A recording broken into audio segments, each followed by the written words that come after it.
Hello అండి. నేను ఈరోజైతే ఇలా పూజ చేసుకున్నాను దేవుడికి.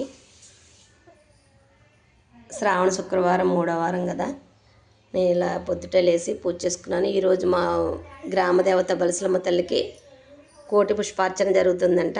అందుకే మేము వెళ్ళాలని కొంచెం హడావుడిగా చేసుకొని ఇలా పూజ వెళ్దామని రెడీ అయ్యాము. ఇవాళ రక్షాబంధన్ కదా, మా తెలంగాణలో చాలా బాగా జరిగిద్ది. నేను చిన్నప్పుడైతే చాలా తెల్లవారుజామున లేచి 2 జడలు వేసుకొని చక్కగా 2 మూరలు పూలు పెట్టుకొని ఒక జడలో రాఖీలన్నీ వేసుకొని చాక్లెట్లు వేసుకొని పసుపు కుంకుమ వేసుకొని వెళ్ళిపోయేదాన్ని. అందరికీ అన్నయ్యలు తమ్ముళ్ళు వరుసయ్యళ్ళందరికీ రాఖీలు కట్టేసేదాన్ని.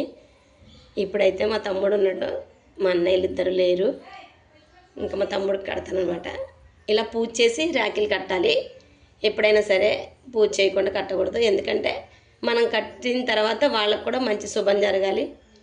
మనకు జీవితాంతం అన్న చెల్లెళ్ళు అక్క తమ్ముడు అందరు తోడుగా ఉండాలి.